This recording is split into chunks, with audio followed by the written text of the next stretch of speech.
Fort Kochi അഴിമുഖത്ത് നിയന്ത്രണം വിട്ട് റോറോ കടലിലേക്ക് ഒഴുകിയത് പരിഭ്രാന്തി പരത്തി. ശക്തമായ അടിയൊഴുക്കിനെ തുടർന്ന് റോറോ സർവീസുകൾ നിർത്തിവെച്ചു. കൊച്ചി അഴിമുഖത്തെ ശക്തമായ അടിയൊഴുക്കിൽ നിയന്ത്രണം വിട്ട റോറോ വെസൽ കപ്പൽ ചാലിലേക്ക് ഒഴുകിയത് പരിഭ്രാന്തി പരത്തി. നിറയെ യാത്രക്കാരും വാഹനങ്ങളുമായി ഫോർട്ട് കൊച്ചിയിൽ നിന്ന് വൈപ്പിനിലേക്ക് പോവുകയായിരുന്ന സേതുസാഗർ 1 വെസലാണ് എഞ്ചിൻ തകരാറിനെ തുടർന്ന് കപ്പൽ ചാലിലേക്ക് ഒഴുകിയത്. കപ്പൽ ചാലിലൂടെ പുറംകടൽ ഭാഗത്തേക്ക് റോറോ വെസൽ ഒഴുകിയതോടെ യാത്രക്കാർ പരിഭ്രാന്തരായി നിലവിളിച്ചു. ചൊവ്വാഴ്ച വൈകിട്ട് 6 മണിയോടെയായിരുന്നു വെസൽ നിയന്ത്രണം വിട്ടത്. 9 കാർ, ഒരു ട്രാവലർ, 60ഓളം ബൈക്കുകൾ ഉൾപ്പെടെ വാഹനങ്ങളും 100ലേറെ യാത്രക്കാരുമാണ് റോറോയിലുണ്ടായിരുന്നത്. നിയന്ത്രണം വിട്ട് കപ്പൽ ചാലിലേക്ക് ഒഴുകിയ വെസലിനെ തിരികെ എത്തിക്കുന്നതിനായി സേതുസാഗർ 2 വെസൽ എത്തിയെങ്കിലും ശക്തമായ അടിയൊഴുക്കിനെ തുടർന്ന് ശ്രമം വിഫലമായി. പിന്നീട് മറൈൻ എൻഫോഴ്സ്മെന്റിന്റെ ബോട്ട് കൂടി എത്തിയാണ് റോറോ വെസലിനെ കരക്കടിപ്പിച്ചത്. ഏകദേശം 1 മണിക്കൂർ ശ്രമത്തിനൊടുവിലാണ് സേതുസാഗർ 2 റോറോ വെസലും മറൈൻ എൻഫോഴ്സ്മെന്റ് ബോട്ടും ചേർന്ന് നിയന്ത്രണം വിട്ട വെസലിനെ രക്ഷപ്പെടുത്തിയത്. ഇതോടെയാണ് യാത്രക്കാർക്ക് ശ്വാസം നേരെ വീണത്. ഇതിനുശേഷം ഒരു റോറോ മാത്രമാണ് സർവീസ് നടത്തിയത്. കഴിഞ്ഞ 1 വർഷത്തിനിടെ ഇത് 3ാം തവണയാണ് നിയന്ത്രണം വിടുന്നത്. എന്നാൽ ഇത്രയും ദൂരെ പോകുന്നത് ആദ്യമായാണ്. രക്ഷാപ്രവർത്തനത്തിന് sub inspector Shiju, civil police officer CK Vishnu, boat rank Ajayan,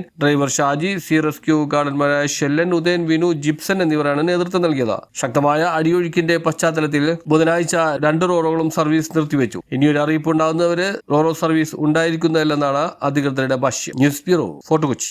hello മക്കളെ, എന്താ വിശേഷം? ഇന്ന് നമ്മൾ ഉണ്ടാക്കാൻ പോണത് ചിക്കൻ അറേബ്യൻ മന്തിയാണ്.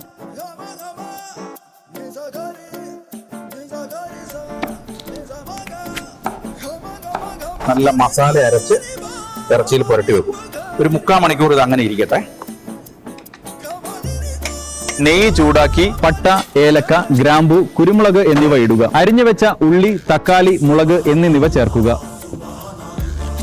വെള്ളം കുറഞ്ഞതിന് ശേഷം അരി ഇറക്കി വെച്ച് കൂടെ മസാല പുരട്ടി വെച്ച ചിക്കൻ അതിലേക്ക് ഇറക്കി വെക്കുക. ഇനിയാണ് മന്തി ആവുന്നതിന്റെ കുട്ടൻസ്. ഇത് കാണുമ്പോൾ തന്നെ ഒന്ന് കഴിക്കാൻ തോന്നും.